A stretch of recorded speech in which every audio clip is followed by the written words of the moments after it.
जय हिंद किसान मित्रों।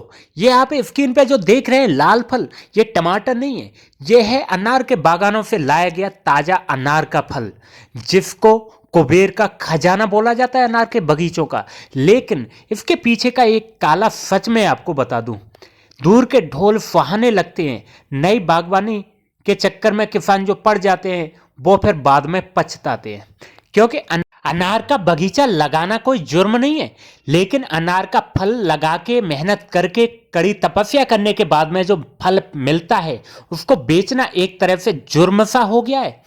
जिसके रेट 100 रुपए के लगभग आसपास में थे, अचानक से वही डाउन होके 30 से 40 रुपए रह जाता है।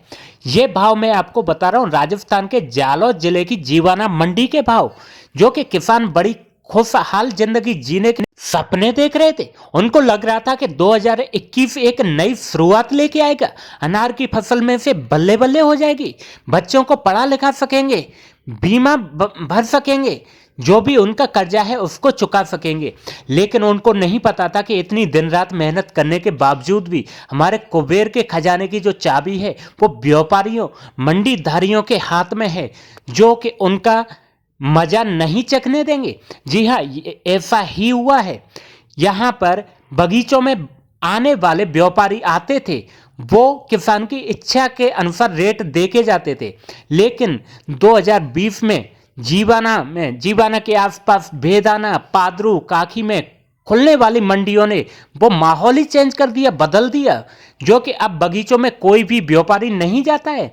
किसानों को मंडी में अपना माल ले जाना पड़ता है, और मंडी में बहुत ज़्यादा इकट्ठा माल होने की वजह से एकदम से वहाँ पे मन मर्जी, जो कि व्यापारी हैं अपनी मन मर्जी के अकॉर्डिंग रेट दे रहे हैं, और किसानों के मजबूरन वो माल उसी कम से कम रेट में बेचना पड़ रहा है, जिसकी वजह से किसानों की लागत मूल्य, उनका जो खर्चा गया, उनकी मेहनत गई, दवाइयों का, फर्टिलाइजर का खर्चा, उनके खेत का खर्चा, उनकी जितनी भी लेबर का खर्चा, वो भी बराबर नहीं हो पा रहा है, उनकी देखरेख का भी खर्चा नहीं निकल पा रहा है।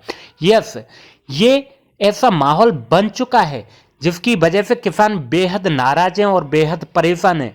करें भी तो क्या करें किसान, क्योंकि अनार का फल तोड़ के मंडी में लाने के बाद में उसको कहाँ रखें, ज़्यादा दिनों तक रख नहीं सकते, माल खराब हो जाता है। हमने जब किसानों के पास में विजिट की, सारे किसानों से मुलाकात की बगीचों पर जाके, तो हमने देखा किसानों में इस साल काफ़ी खुशी की लहर थी, क्योंकि इस साल मौसम अनुकूल रहा, जिसके कारण पैदावार काफ़ी अच्छी रही, साइज भी अच्छा बना, चमक दमक भी काफ़ी बढ़िया रही।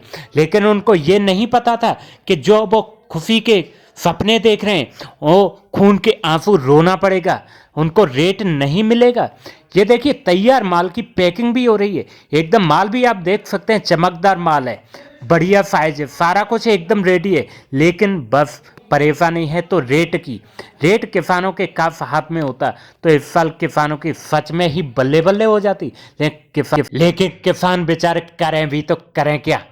किसानों को मैं सलाह देना चाहूँगा, किसान मित्र सभी मिलके, ये व्यापारी मित्रगण सब इकट्ठा हो जाते हैं, इस तरह से किसान मित्रों को भी इकट्ठा होना पड़ेगा। इसके लिए कुछ ना कुछ ऑब्जेक्शन करना ही पड़ेगा।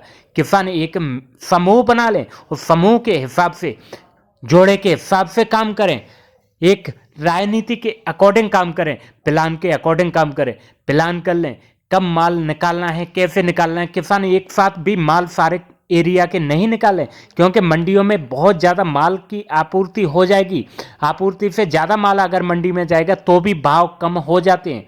तो किसान इस चीज़ को भी समझे, किसानों को समझने की बहुत ज़रूरत है। किसान उतना ही टाइम टू टाइम माल निकालते चलें, जिसकी वजह से कोई भी दिक्कत नहीं आए और रेट भी ठीक ठाक मिल जाए। लेकिन किसान थोड़ा सा ध्यान दें, अगर आपका माल पक के तैयार हो चुका है तो उनमें जो भी खुराक, डोज, ताकत वाली, साइज वाली चीज़ें दे रहे हैं उनको बंद कर दें, और पानी का लेवल भी कम कर दें, जिसकी वजह से फटने की दिक्कत नहीं आएगी, क्योंकि साइज लेता रहेगा, आपका एकदम रेडी बगीचा हो गया है तो वो फिर ज़्यादा टाइम तक रोक नहीं पाओगे, तो आप डोज देना भी बंद कर दें। और एक समूह बना लें, किसान मित्र सभी मिलकर समूह बना लें, समूह के हिसाब से काम करें, जिससे कि आपको अच्छे रेट मिल सकें। किसान मित्रों, जय हिंद।